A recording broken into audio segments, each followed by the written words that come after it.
This morning in Galatians, Paul says, "For freedom Christ has set us free." And that got me thinking, what exactly is freedom?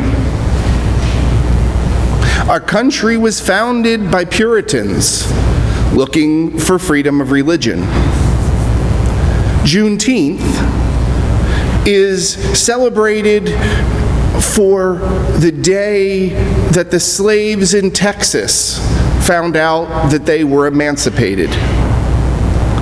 Just last week, Great Britain voted on Brexit, about freeing themselves from the European Union.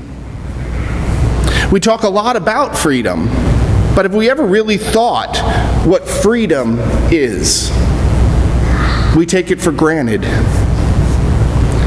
So Merriam-Webster says, freedom is the quality or state of being free.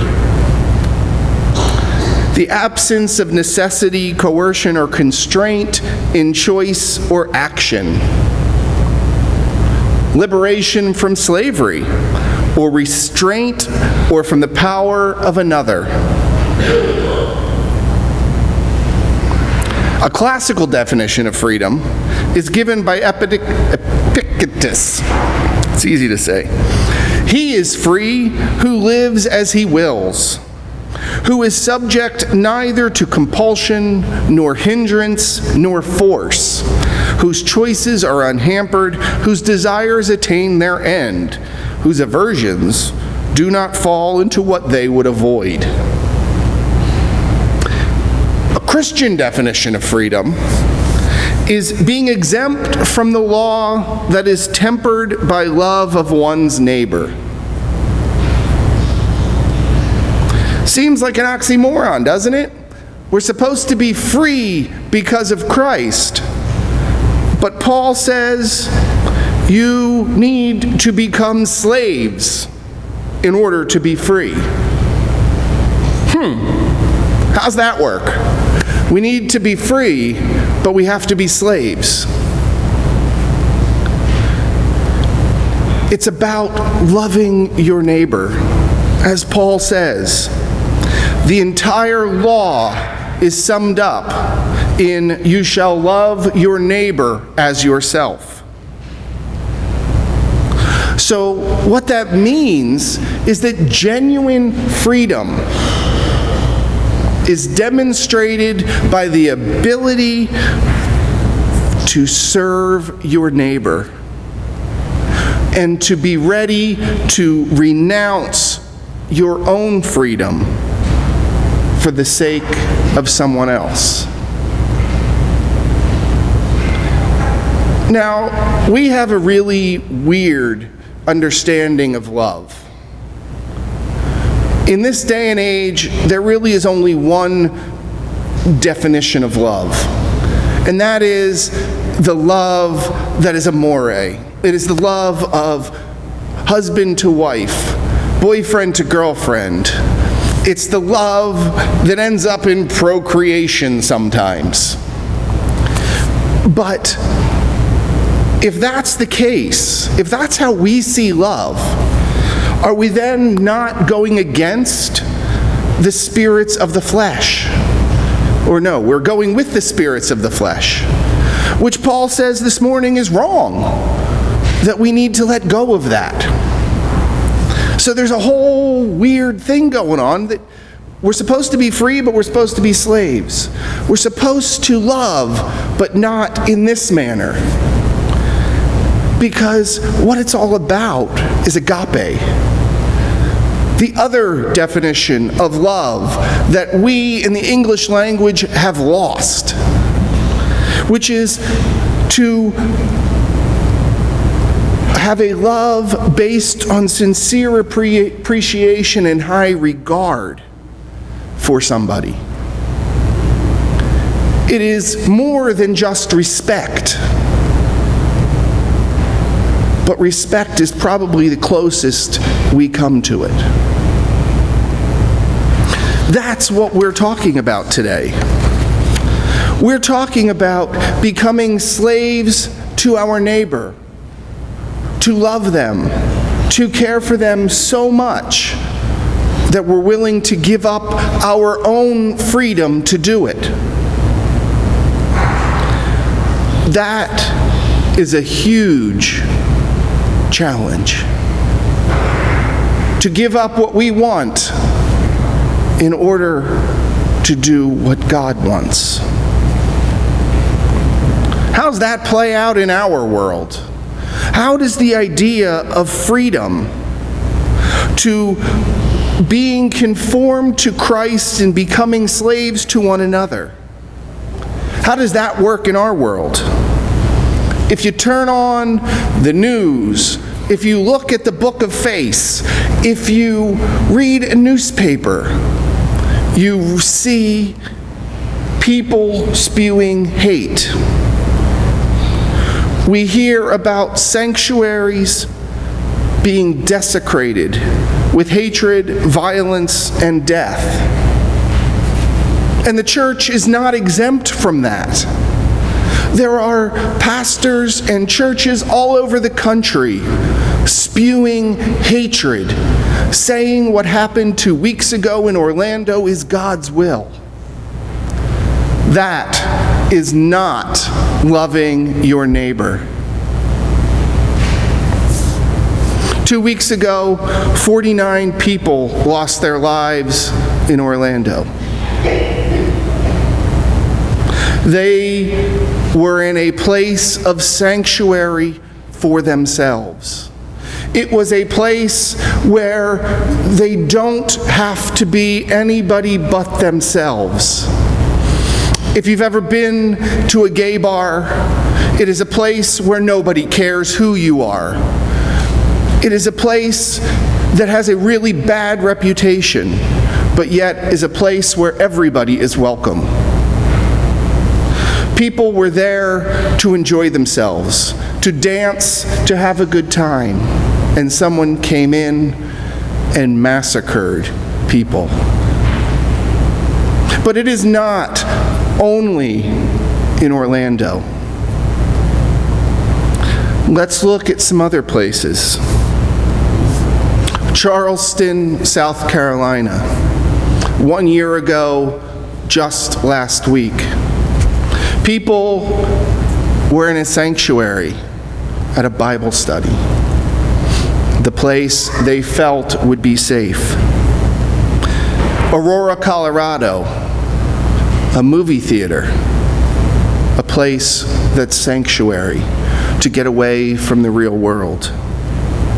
Newtown, Connecticut, a place of sanctuary for children learning to read and write. Places of sanctuary don't exist anymore. Even our own homes are not necessarily sanctuary. You watch the news and there are home invasions. You watch the news and there are shootings. It's scary what is going on. And after each event like this, we, the American public, get up in arms. Whether you are on one side or the other, your side, our side, is the right side. We blame each other, we fight one another, the entire country becomes polarized. In reality, the two sides of any argument are still looking for the same thing. If you take the current gun argument in this country, the people who are pro-Second Amendment and want guns for safety. The people who are against guns, the majority of them are against guns for safety. Both parties want the same thing, but they want it in different manners. No matter which side of the argument you or me or we are on, we have to look to the commonalities of us. We need to experience the gift of freedom, where we become slaves to the other, where we are open to seeing the other and to serving them. It doesn't do any good to just raise our arms and argue if we aren't willing to come to the table and talk. Anybody who knows me knows I am a Disney fan. I love Disney. When I was in my undergrad, I wrote a paper about the theology of Disney movies. Because every Disney movie, there is religion in it, if you look with those eyes. So the next time you go see a Disney animated movie, look at it from a church perspective. So last night, I watched Zootopia. Now, how many people here have seen Zootopia? Okay, not a lot. The principle of Zootopia is, it is an animal utopia. It is a city that lives in harmony, where the lion and the lamb lay down together, where the savages and the predators and the pacifists live in harmony with one another. And one day something happens, and the predators start attacking the pacifists. That's a horrible thing. You know? I mean, if you're a rabbit and all of a sudden you can't live next to the fox anymore, that's terrible. But in this movie, the one person, the pop star, the biggest singer is Gazelle. And everybody looks up to Gazelle. And after these things start happening, Gazelle is interviewed on the news. And Gazelle is quoted, and I am going to quote Disney here. "It's a crazy, beautiful, diverse city where we celebrate our differences. We don't blindly assume blame. We don't know why these attacks keep happening, but it's irresponsible to label all predators as savages.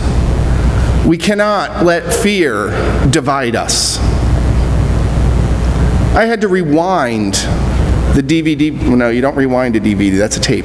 I had to go back on the DVD and listen to that 3 times till I got how powerful that sentence is.